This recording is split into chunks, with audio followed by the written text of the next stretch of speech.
Hi, and welcome. You're listening to the X22 Report. My name is Dave, and this episode 3885 BN. Today's date is April 16th, 2026, and the title of the episode is, Did the EU Get Played? Scavino sends message. Hillary Clinton next. Justice has begun. Did you know a popular looks maxing streamer said Gavin Newsom would beat J.D. Vance in a 2020 election because Vance was overweight and Gavin is better looking? Then Vance showed up to a recent interview looking completely transformed. Just weeks after the comment, everyone's pointing to GLP-1 type of drug, the same type of weight loss drug that 31 million Americans are on. But here's the thing. You don't need a prescription or a needle to get those results. This is why I'm obsessed with the particular GLP-1 supplement instead of a pharmaceutical override. It uses plant-based clinical studied ingredients like metabolate to help my body naturally boost its own hunger controlling signals. I get the same fullness and fewer cravings without the prescriptions, needles, or the growing list of side effects making headlines. It supports my weight management while protecting my metabolism so I can keep the results for good. To kick off spring, get 51% off only at trimwithx22.com. Every order comes with free VIP coaching for life, a 60-day satisfaction guarantee, and free express shipping with subscriptions. Once again, that is trimwithx22.com, or just click the link in the description. Let's get into the economic collapse, political and geopolitical news. Now, the deep state, the corrupt politicians, big tech fake news, the puppet masters, you can see that Trump now is playing all of them. And every single time they're falling into the trap. And they might have fallen into the trap in regards to Magyar. Because again, there was an election, Viktor Orban lost, and all of a sudden, we have this new individual in Hungary. And it seems that Trump and Viktor Orban might have played the EU, which is very, very interesting because, once again, if you're going to shift everything around the world, you're going to have to do something with the EU. And I wonder if Viktor Orban, where he's going might be maybe the head up the EU and set it straight. Maybe, maybe not. We'll have to see how that plays out. But the other thing that's very interesting is that John Solomon was being interviewed and he was talking about Hillary Clinton's server. And he was talking about how they actually have this, or foreign countries actually have it, and they're actually now looking at the server. And you have to remember, she was selling top secrets to foreign countries. And then Scavino puts out a GIF and it shows a guy opening up a chair. And it seems like this is now all connected. So is Scavino sending a message? I do believe so. And I do believe that every step of the way, what we're going to see that the information is going to be dripped out and it's going to actually accelerate as time goes on. We started off with Russian collusion, and now here we are with impeachment number 1. And we could see that all these people are liars. All these people went ahead with the plan to remove a sitting president. The same people that overthrew the United States government in 2020. The same people that tried to assassinate Trump. It always comes back to the same people. And all these people, they're all liars. But what we see happening right now, we see that justice has already begun. Now, I know a lot of people want arrests all over the place. They want Trump just to swarm in, arrest the people. But on federal crimes, that's not how it really works. Yes, you can do it to make it look great. But again, you need the grand jury. And we're already starting to see the process of justice. It's already begun. It's already happening. Because again, grand juries have been impaneled. And they're going to be impaneled for what those individuals did in impeachment number 1. Yes, they could come and arrest people, but that's for show. I mean, I know that's what people want, but you know what's going to happen when you arrest? You're going to arrest someone. They're going to get out on bail. And then the grand jury still has to form. So what did you get out of it? You got nothing. That's what you got out of it. So let Trump do this the proper way. Let his team in the DOJ do it the proper way. They're impaneling the grand juries. And all of a sudden, when the grand juries are ready to release the indictments, because remember, a lot of these cases some of them are complex. Once they're ready to release the indictments, that's when we'll see indictment, indictment, indictment, indictment, arrest, arrest, arrest, arrest.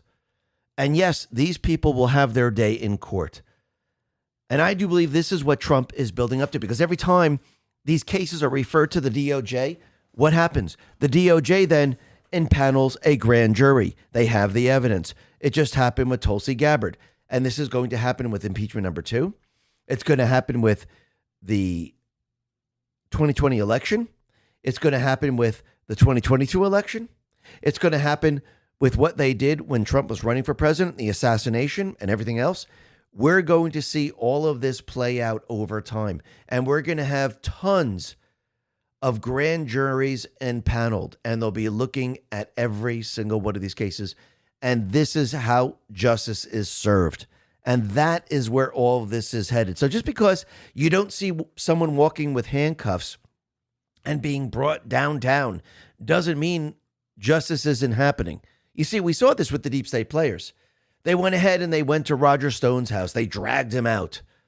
They went into other places. They dragged them, through the mud. But again, that's great for show. If you want to shove it, oh, look, we just arrested. But does that really do anything? No, it really doesn't, because a couple days later, everyone got out on bail. And now the real battle begins in court. And normally what you do is you have a grand jury, especially on the federal level. You have a grand jury and then you indict. That's how it's done. So just because you don't see the ridiculous arrests, which are actually going to be meaningless until you actually have an indictment and you have a ruling saying that they're guilty, yeah, then they can be arrested, then they can be thrown in jail, and then the process is complete. So once again, just because you don't see things happening doesn't mean it's not happening, because they are.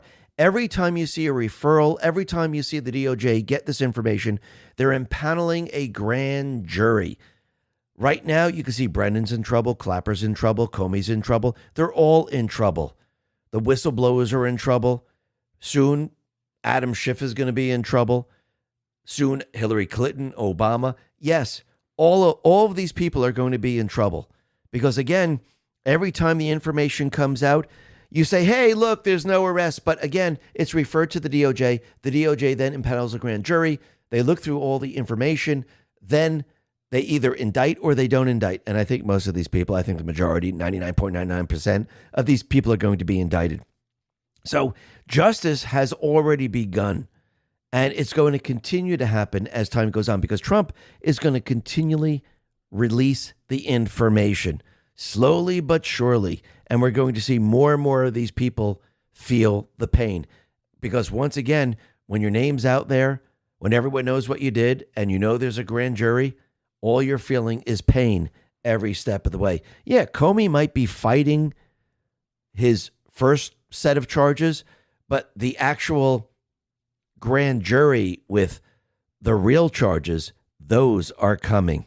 And he's not going to be able to get out of that one. We'll be discussing a little bit more about this a little bit later. But first, let's talk about what the D's are doing and what the rhinos are doing, because it looks like we had a vote on temporary status for Haitian immigrants. And every time they say temporary, it's never temporary. It's years upon years upon years. So that is not temporary whatsoever. But what's very interesting, of course, the D's, they basically voted to keep the Haitians protected. And there were 6 rhinos that joined the Democrats: Salazar, Bacon, Fitzpatrick, Gimenez, Lawler, Takis. They all went ahead and they voted with the Democrats, which tells you everything you need to know right there. So once again, you could see that what are they really trying to do? Are they really trying to protect the Haitians, or they want to keep the illegals in this country because they need them to vote? They need them for chaos. Absolutely. And think about this. Dem Rep Presley is trying to make a case of why we need to protect the Haitians. There are 350,000 Haitian nationals in this country. Deporting those Haitian nationals back to Haiti, a country that is politically destabilized with rampant gang violence, is a death sentence. Arun McIntyre says, Haiti is dangerous because Haitians live there. If you bring Haitians to America, then Americans become dangerous. Thank you for coming to my TED Talk. Absolutely. And once again, They're keeping these people here because they need the illegals in the country to vote. They need the money laundering. They need to keep them on the census. They need all the things that are illegal. That's what they need. But again, in the end, all these people are going to be deported. Because once again, what is Trump setting up? He's setting everything up for mass deportation. Yes, they're purchasing the warehouses across the country.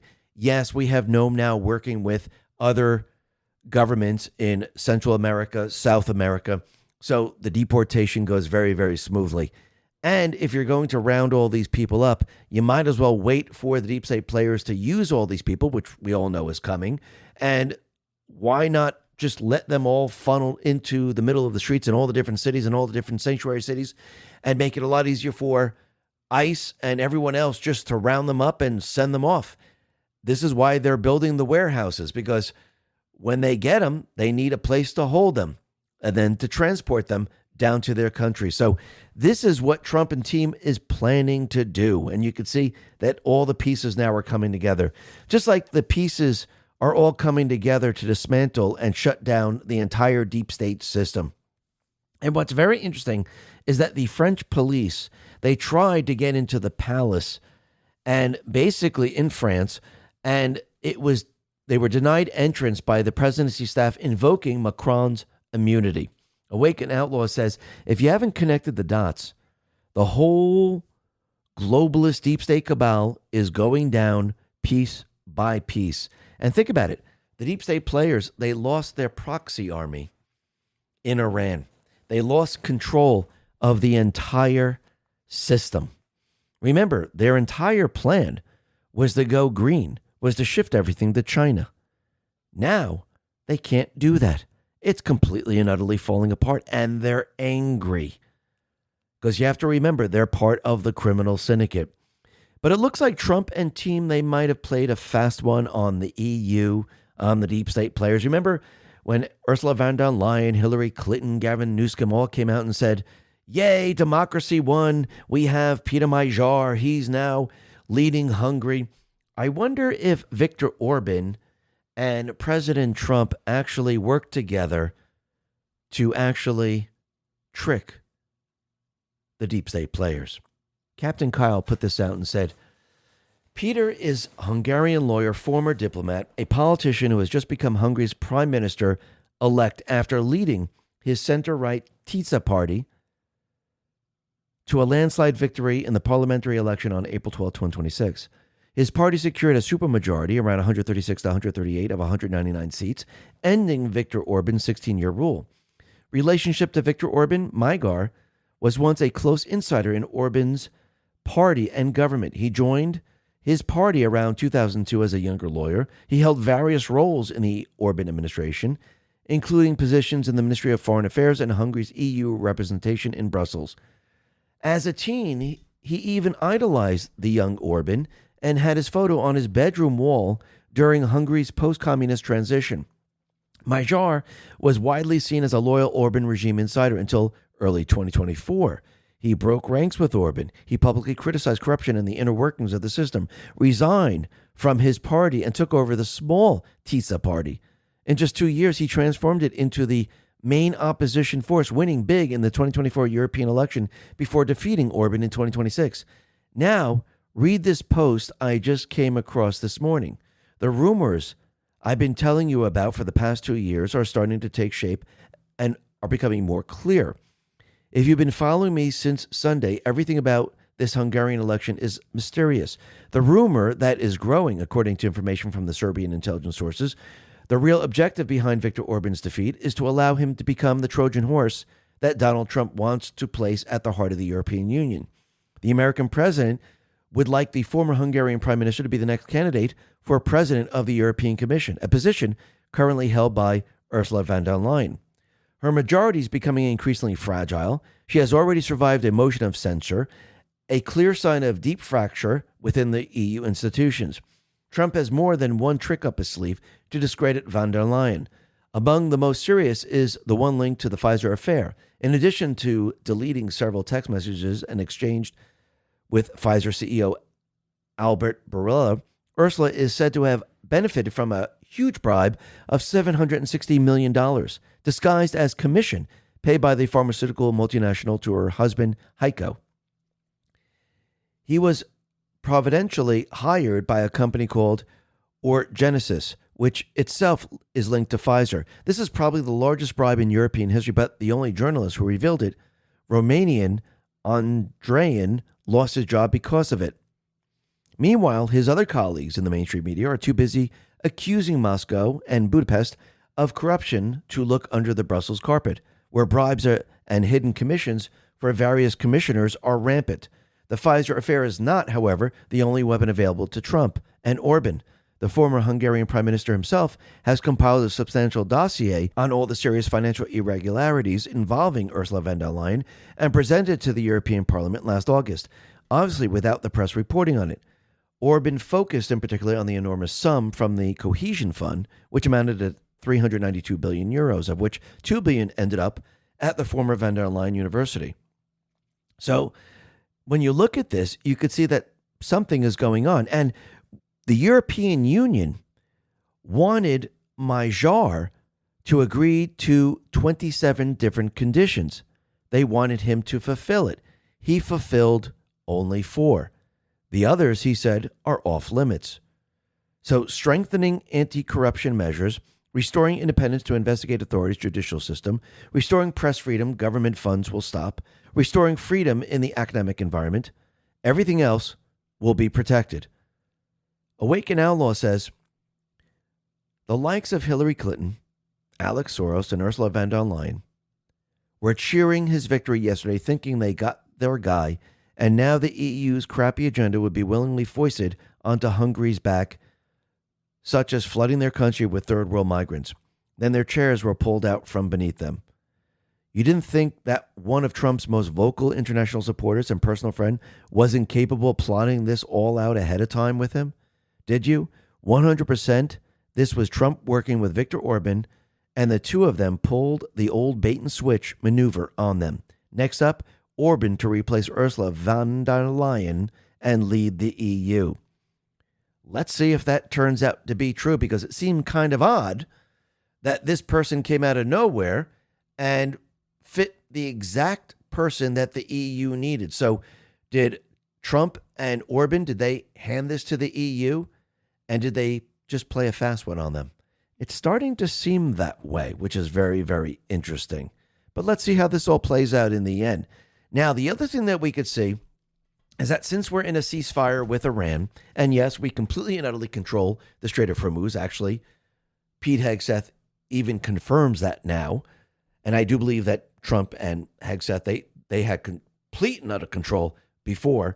But since we're in this ceasefire, it seems that Iran is digging out its bomb missile bases and actually moving some of its equipment. Now, think about why Trump and team would want to have a ceasefire, because again, with all the rubble and all the destruction, you really can't see where all their equipment is. But if you have a ceasefire and you allow them to move things around, you can monitor it all. Tony Saruga explains. The ceasefire in the Middle East isn't a peace offering. It's a collection operation. After 5 weeks of relentless bombardment, the U.S. ran into a classic problem. You can't strike what you can't see once it's buried under rubble. So they did something brilliant. They paused. They gave Iran the breathing room to drag its hidden missile launchers and radar systems back into the sunlight. Every excavator they deploy, every tunnel entrance they clear, every piece of equipment they move back into position is creating a new geolocated signature on U.S. satellite imagery. They aren't rebuilding. They're updating the target deck for the next phase. Signal intelligence. U.S. Navy assets are aggressively mapping Iranian comms networks in real time. The overhead satellite constellation is locked onto every movement, turning invisible assets into confirmed strikes. As Mossad confirmed, operatives are deep inside the machine, feeding data directly to the IAF. Iran is following its own doctrine. Take the hit, clear the rubble, resume operation. They just forgot that this time their adversary is watching every single move. The ceasefire wasn't a retreat. It was a trap baited with time, and Tehran just took the bait. Remember, before Space Force, the capability of doing this was very, very difficult. Trump During his first term, he rebuilt the military. He's established Space Force, and he created new weaponry, new technology that the deep state players had no idea of. Because again, what happens when you overthrow the United States government with an insurrection? What happens when you rig the election? Well, certain things happen. The military takes control. And anything they wanted to know about weapons or anything else, that was classified. They were not allowed to see it. Nothing had to be turned over to the Biden-Obama administration. So this was all kept a secret. And this is why Trump continually said, I spent 4 years rebuilding the military. Basically, all the old equipment was still there, but he added new equipment, new satellites, new technology, new weapons to go after the deep state players, because when you do this, they don't know anything about it. Have you ever seen something and instantly know it's going to turn heads? That's exactly what happened when I saw the Trump Never Surrender gold sneakers. These aren't subtle, and they're not supposed to be. Gold finish, red, white, blue details, Never Surrender right on the shoe. You put these on, people notice, period. What surprised me most, they're actually comfortable. Solid build, lightweight, and wearable. Not just something you buy and leave in the box. These are made to be worn, not hidden. And the message hits, Never Surrender, isn't just branding, it's an attitude. Whether you're out running errands or showing up somewhere you want to make a statement, these do exactly that without saying a word. Even if they're not your style, I bet there's someone in your life that would support these in a minute, and they make a great gift. If you got a Trump supporter, a collector, or someone with an unapologetic style, this is a win. They're unique, they're different, and they're bold. If you want to grab a pair, our amazing audience will get a 30% discount while inventories last. Go to themagaoffers.com/X22. That's themagaoffers.com/X22. Don't wait on this. Inventory is moving fast, and once these sell out, that's it. Grab your pair, make the statement, and wear something that actually stands for something, or just click the link in the description. And it allowed all this stuff to stay secret, even when Biden and Obama were in the White House. Because again, I still believe that they overthrew the United States government, the military was active, and Trump was actually running the country, but allowing the people to believe that Biden/Obama were actually running the country. Actually, he wanted them to do what they did. Destroy the United States. This way, it woke up a lot of people. But again, Trump was keeping everyone safe. Trump was making sure that they didn't go crazy. And basically, you could see once he won the election, he then had the ability to carry out the last part of the plan. And that's what we are seeing today. And yes, he's going to expose a lot. He's going to go very, very deep. And you could see he's dismantling everything that they had in place because, again, he's returning the power back to the people. And that's what we're witnessing right now. Now, what's very interesting is reporters are continually asking Hegseth whether the zero enrichment for the Iranians policy is being foisted upon Trump by the Israelis. And Hegseth says not a single thing has been foisted upon the president of the United States. President Trump makes his own decisions about the interest of the country. He's his own man. Actually, going all the way back, he's always said what he was going to do. And nobody is controlling Trump. Trump is controlling everyone else. And Pete Hegseth says that the Iranians do not control the Strait of Hormuz. The United States controls the Strait of Hormuz. And basically, there's nothing that the Iranians can do. And what's very interesting is that there are a couple lies coming out of the fake news, out of Iran and the D's and everyone else. And here are the couple of lies. Brandon Smith put this out. The U.S. is blocking all ships traveling through the strait. This is false. The U.S. is only blocking ships coming from the Iranian ports. All other ships have been allowed to pass without incident. This lie is being spread by disinfo agents all over the social media, and it is also being spread by foreign governments from the UK to France to China. Absolutely. Lie number 2, Chinese vessels have broken the blockade, and the U.S. is afraid. Nope, all Chinese vessels coming from Iranian ports have been turned away, and any vessel coming from alternative ports have been allowed to pass. At the time this article is being published, only one ship from an Iranian port has allegedly slipped through the blockade, though the story on this ship might be fabricated. Lie number 3, the blockade puts U.S. naval ships at serious risk. No, it does the opposite.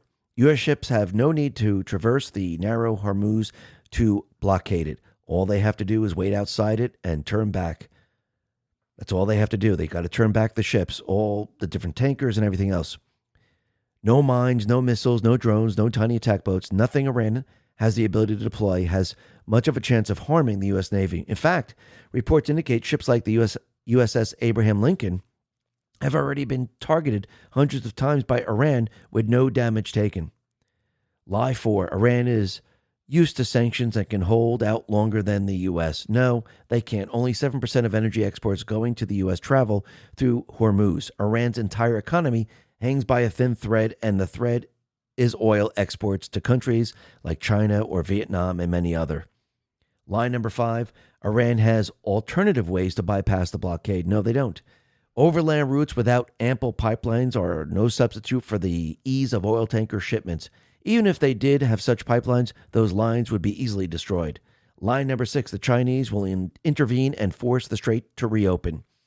No, the Chinese are not going to do anything. The strait is not closed.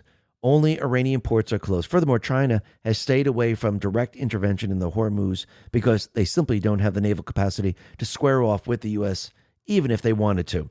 Line number 7, the U.S. is losing all its allies over the blockade. Wrong. What the blockade is doing is it's exposing the countries which were pretending to be our allies when it was convenient. And now people can see who the true enemy really is. And Trump, by doing this, can see the board very, very clear. And think about how powerful the U.S. Navy is. Well, Pete Hegseth just let everyone know. We're doing this blockade, performing it, with less than 10% of America's naval power. The math is clear. We're using 10% of the world's most powerful navy, and you have 0% of your navy, talking to Iran. So only 10% of the U.S. Navy is needed to control Hormuz, the Strait of Hormuz. Think about that for a second. When Trump said from the very, very beginning that we won the war, we won the war. When he said we had regime change, yes. The people that controlled the strait, they no longer do. Trump, we the people, control the strait. Trump went after the strait, he got the strait. And now, there's nothing the deep state players can do. Their proxy army is wiped out. And as they dig out their missiles and whatever else they have left, those will also be destroyed. They will have nothing left in the end. And the people of Iran at this point, if they want to take back their country, it's their choice. No ground troops, no lives lost on the ground. Trump got what he needed. He has the leverage. And now he's shutting down what's going on in Lebanon. Remember, Hezbollah is in there. Israel has been destroying the terrorists in there. And now they're no longer going to be getting their funding. So they're coming to the negotiation table. And basically, Trump is letting them know, your time is done here. Trump, he put this out and said, I had an excellent conversation with the highly respected President Joseph Aoun of Lebanon and Prime Minister Bibi Netanyahu of Israel. These two leaders have agreed that in order to achieve peace between their countries, they will formally begin a 10-day ceasefire at 5 p.m. On Tuesday, the two countries met for the first time in 34 years here in Washington, D.C., with our great Secretary of State, Marco Rubio. I've directed Vice President J.D. Vance and Secretary of State Marco Rubio, together with the Chairman of the Joint Chiefs of Staff, Dan Raisin Kane, to work with Israel and Lebanon to achieve a lasting peace. It has been my honor to solve 9 wars across the world, and this will be my 10th. So let's get it done, President DJT. Then he said, in addition to this statement just issued, I'll be inviting the Prime Minister of Israel, Bibi Netanyahu, and the President of Lebanon to the White House for the first meaningful talks between Israel and Lebanon since 1983. A very long time ago. Both sides want to see peace, and I believe that this will happen quickly. President DJT. And we're going to see peace throughout the Middle East right now. That's the main focus, taking control away from the deep state players. The terrorists are going to be removed. There'll be no funding for the terrorists. The control of energy is now in Trump's hands. He has all the leverage. And think about this. Think about Russia and China. What happens if they always wanted to make a deal with the United States? What happens if they always wanted to work with the United States? What happens if they didn't want this conflict from the very, very beginning? Clandestine says, what if Russia and China didn't want to deal with nations like Iran and Venezuela? The West have been trying to isolate Russia and China for decades and gave them no choice but to deal with unsavory regimes. What if we offered them a seat at the table instead of being enemies? And yes, if you go back a little bit in time, what did he say when Biden was in office? Biden was pushing Russia and China together. Now, think about what the deep state players have done in the past. They made Russia the boogeyman. Russia deals with China. They pretend that Iran is this scary place. They control the Strait of Hormuz. Money was given to create terrorist organizations. They created Venezuela with Maduro controlling the cartels, controlling the gang members. They shipped out drugs. They trafficked people. They trafficked oil. And their terrorists around the world basically made sure that everything went well. Now that Trump is removing all of this, China and Russia now don't have to deal with these different terrorist organizations. They can now deal with the United States. Trump now is opening up talks between all these nations. I do believe that these countries are working with Trump. Because think about it, the deep state players created the world atmosphere. They're the ones who created what Trump is undoing right now. This is why they're so panicked. So I do believe in the end, Russia, China wanted to have different economic partners, and Trump now is giving it to them. Instead, the deep state players were driving them into a different position. And you can see Trump now is undoing all of this. And it's becoming very, very clear that the reason the deep state was doing this is because in the end, what do they want? They wanted World War III. Because again, if everyone is trading, with each other, everyone is selling their products and everyone's getting along, how do you have war?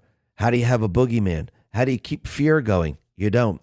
So the deep state agenda was to create these type of situations to keep the fear alive, to keep the terror alive. And they figured out that they didn't need one country. They just needed terrorism across the globe. That was their army. And Trump now is dismantling that army. Very, very interesting. Now, the other thing that's very interesting is that the former lieutenant governor of Virginia committed suicide. First, he killed his wife. Then he committed suicide. So this is Democrat Lieutenant Governor Justin Fairfax. Now, he was planning to run for governor. He actually served as lieutenant governor during Ralph Northam's administration. Remember, he was the one who was wearing blackface and he was called out. And as Justin Fairfax was planning to run for governor, it looks like women stepped forward with accusations of sexual assault. So this is very, very interesting. One of the women is Dr. Vanessa Tyson. She reported this back in 2004 at the D.C. convention that Fairfax had engaged in forcible sodomy with her at the DNC convention. So it seems like he was in a little bit of trouble. And the reasons for him committing suicide, maybe this is it. Maybe more people were going to come out, or maybe there were other demons. But the other thing that's very interesting is that this individual spent his political career trying to ban normal people from having guns. Now we know why he wanted innocent people to be defenseless. And this is the individual that just used a gun to shoot his wife and himself. Very, very interesting. But let's see how this story progresses. Again, there might be people that are going to be taking the other way out when things really start to fall apart. Because you have to remember, all these people that the deep state players brought in, they're all liars. I mean, you could see it very clearly. Eric Swalwell, screaming the loudest, he's a liar. Adam Schiff right now hid the evidence, hid everything, because he wanted the people to believe that the impeachment was real, that they really had whistleblowers. So he lied to the American people. So when you start to look at this and they keep calling Trump a liar, it's actually the liars projecting their lies onto Trump. And now everyone's realizing who the true liars are. Absolutely. And as time goes on, and more information comes out, you're going to see more and more liars every step of the way. I mean, think about all the D's and think about everyone else when the Epstein stuff came out and all their names were in there. And it showed that they went to Epstein Island. They were on the plane. They were doing all these things. Guess what they did? They lied about it. Some people resigned. Some people said, okay, I'm bowing out here because holy crap, I was caught. But again, you're going to see people continually lie and lie and lie because that's what criminals do. Now, something happened with John Eastman. It looks like he was disbarred. Now, John Eastman, he was the one that basically helped Trump in the 2020 election, proving that the deep state players rigged the election. Jeff Clark put this out and said, John represented the president in litigation challenging an election. That's all. He lied about nothing. Reasonable minds can disagree about the 2020 election. He did what lawyers are supposed to do, represent disfavored individuals.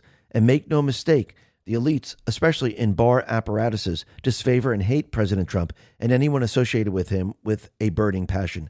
No one representing Vice President Gore was disbarred for losing Bush versus Gore, where the whole partial county-specific recount strategy Democrat lawyers devised there was ruled in unconstitutional violation of equal protection, two-tiered system of justice, and a bar discipline. Pray for John and his family, and that John will speedily take his case to the U.S. Supreme Court, and that they will grant cert and reverse this absolute nonsense. Absolutely. Mike Davis says the California Supreme Court sent a clear and terrorizing message. If attorneys represent disfavored political candidates who challenge disputed elections, California will disbar them. While this happens in failed third world countries, this should never happen in America. Now, think about this. He was just representing President Trump because Trump said, I do believe the elections were rigged. I do believe that Biden cheated in them and he had assistance. And he was helping Trump in this case. And they disbarred him. Did they disbar Kevin Kleinsmith?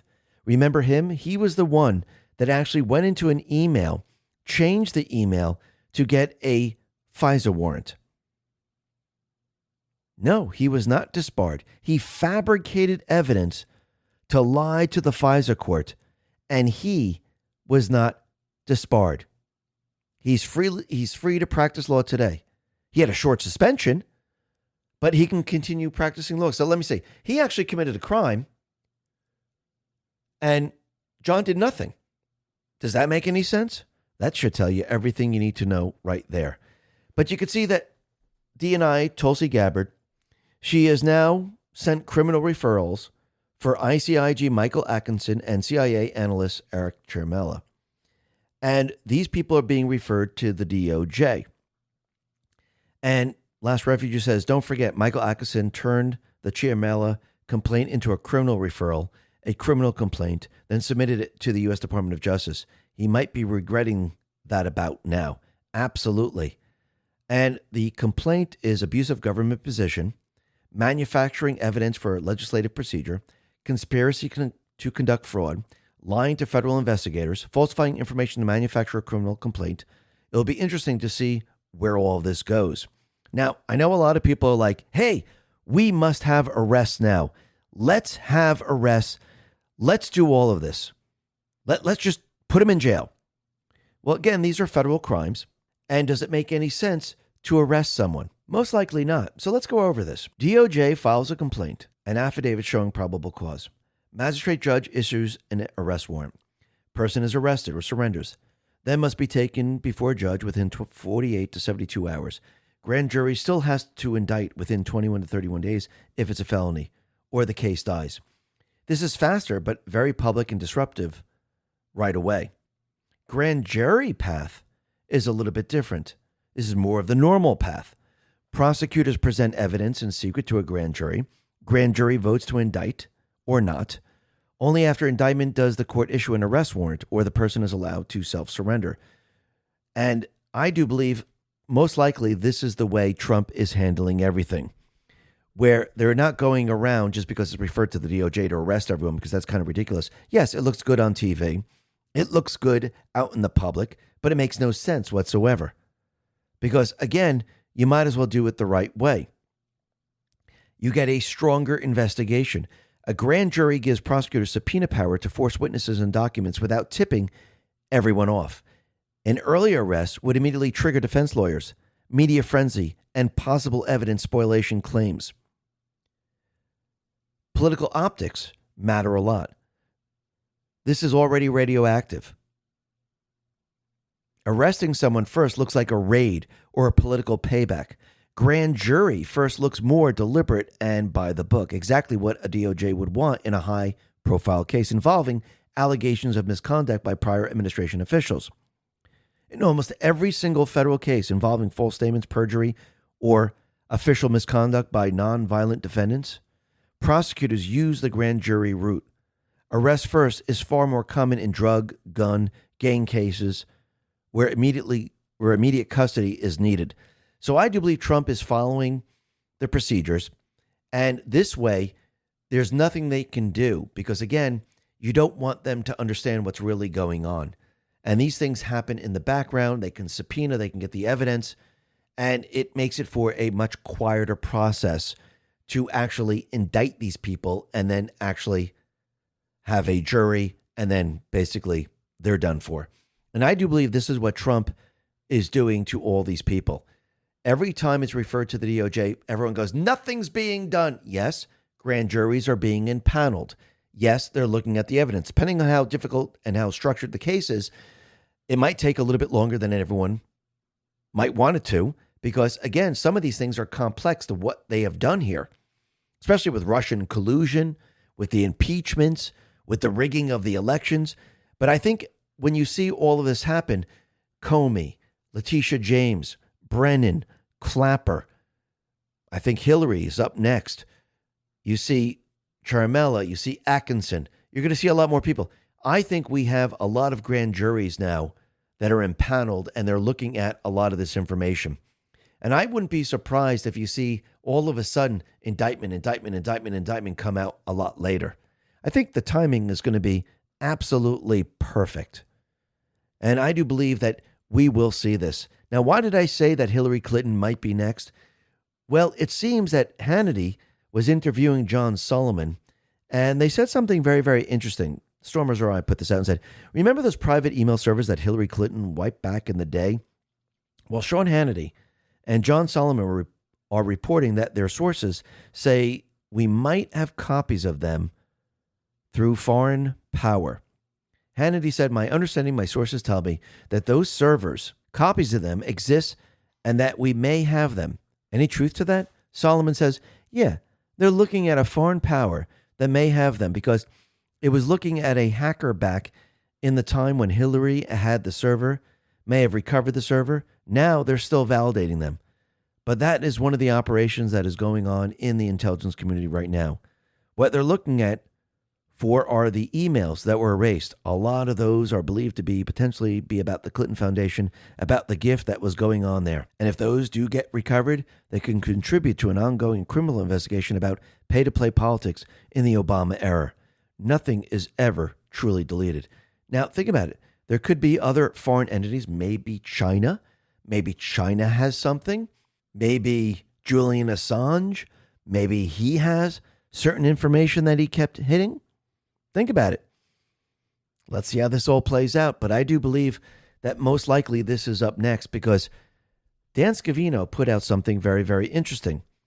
He put out a GIF or a GIF of a man opening up a chair and setting it down. Ultra MAGA says, this is huge calm Dan Scavino just put out and could be signaling the start of something very, very big. So this points to 11:55 because he put it out at 11:55 and it refers to a post 11:55. And by the way, the video is "This Gonna Be Good." That's what it's called. So when you look at post 11:55, it's very, very interesting. On top of the post, it says the following, and there's a tweet from Trump. Comey throws AG Lynch under the bus. Why can't we all find out what happened on the tarmac in the back of the plane with Wild Bill and Lynch? Was she promised a Supreme Court seat or AG in order to lay off Hillary? No golf and grandkids talk. Give us all a break. That is very, very interesting. Let's see how that plays out in the end. But the other thing that is very, very interesting is what Trump put out in regards to FISA. Now, Marjorie Taylor Greene decided to put out Trump's old tweet that says, "Kill FISA. It was legally used against others. They spied on my campaign." And Marjorie Taylor Greene said, "So warrantless spying is MAGA now." Now, think about this. Trump put out a whole post about FISA 702. Are these the same thing? No, they are not.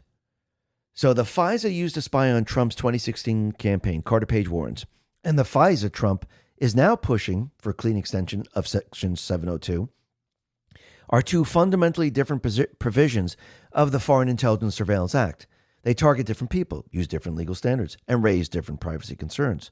The FISA used against Trump's campaign, Title I of FISA, this is the traditional part of FISA that allowed the government to get a secret FISA court warrant to surveil a specific U.S. person, like Carter Page or President Trump. To get the warrant, the FBI DOJ had to show probable cause that the target was an agent of foreign power, acting on behalf of Russia, for example. The government obtained 4 successive 90-day warrants on Page starting in October 2016. These allowed full electronic surveillance, phone, email, etc. So what does Trump want? Trump wants a clean reauthorization of FISA Section 702, warrantless foreign targeted surveillance.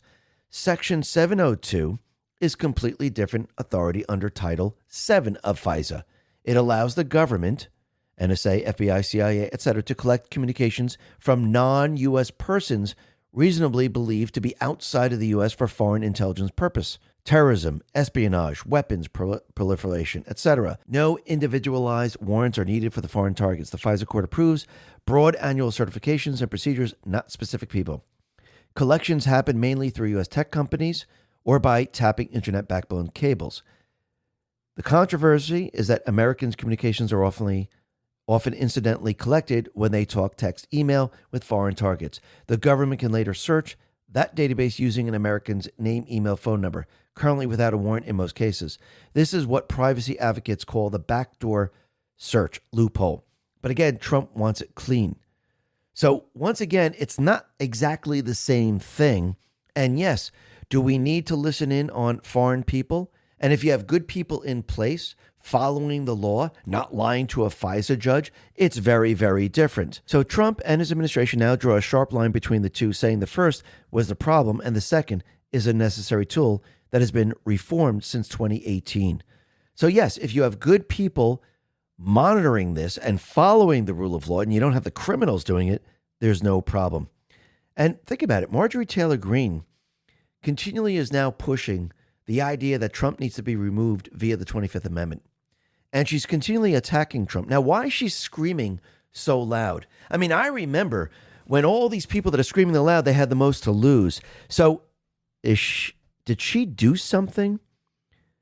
Is she wrapped up in some type of criminal activity? Has she been money laundering? Because it's very odd to completely and utterly do a 180 and go against Trump like this, don't you think? I mean, is she that upset that he didn't endorse her to run in the Senate because he told her, you do not have the votes? She's really that upset about that? And think about what Trump calls her now. Marjorie Taylor Greene, she is now brown. She went from green to brown, or traitor Greene. I mean, think about this for a second. So what is going on? She's screaming pretty loud. Plus, when you look at this, and Cynical Public has put this out, Ilhan Omar is now vocally supportive of Marjorie Taylor Greene and Candace Owens. If you're still an MTG or Candace supporter, you may wish to consider this fact. And once again, very, very odd. So what's going on here? It seems that she is trying to protect something. When anyone comes out and attacks and attacks and attacks and lies and lies and lies, it seems like they're trying to protect what they did. Look at Swalwell. Look at Schiff. Look at Hillary Clinton. Look at Nancy Pelosi. Look at Maxine Waters. Look at all these people. That should tell you everything you need to know. Now, the other thing that we can see is that the Supreme Court, and Eric Doherty put this out, appears poised to strike down the state laws allowing the mass acceptance of mail-in ballots after Election Day. If this should occur, which I do believe it's going to, we're going to see everything change, which means their entire mail-in strategy goes down the drain. And now you know why Nancy Pelosi was out there saying that Trump is going to manipulate the election. I think they already realize there's no chance of them winning whatsoever. Remember, Trump, he put in all the safeguards to make sure they cannot cheat. And if this goes through, which I do believe it's going to, all bets are off. Even if the Supreme Court decides, yes, you can continually send in ballots weeks on end, it makes no difference. What do you think Trump is going to do? He's going to declare a national emergency. He will use an executive order, and all of this is done for. So basically, no matter which way this goes, Trump is going to win in the end, and he's going to have the elections protected. Which brings us back to what Nancy Pelosi said, where she said that Trump is going to manipulate the votes in the machines. Now, if they really go down this path, they're going to prove everything that happened in the 2020 election, everything that happened in the 2022 election, everything that happened in the 2024 election. So basically, she's going to prove to everyone, the Ds, that yes, the machines, you can rig them. You can't trust them. And this just proves Trump's point. He never wanted to use the machine. So whatever they're about to do is not going to work in their favor. And I do believe this is why, in the end, they're going to use lawfare. They're going to try to delay everything. They're going to keep this in the courts. They're going to try to keep people out of their seats. They're going to continue to do this. And they're going to try to push the idea that the king doesn't want to have fair elections. This is why he manipulated the elections. And this is how they're going to try to get the country all riled up to have protests and riots across the country. And I wouldn't be surprised if they took it to the next level where they try to have blackouts and cyber attacks and things like that. Now, if they do try to do this, Trump and team are already ready for this because they are building or purchasing the warehouses across the country.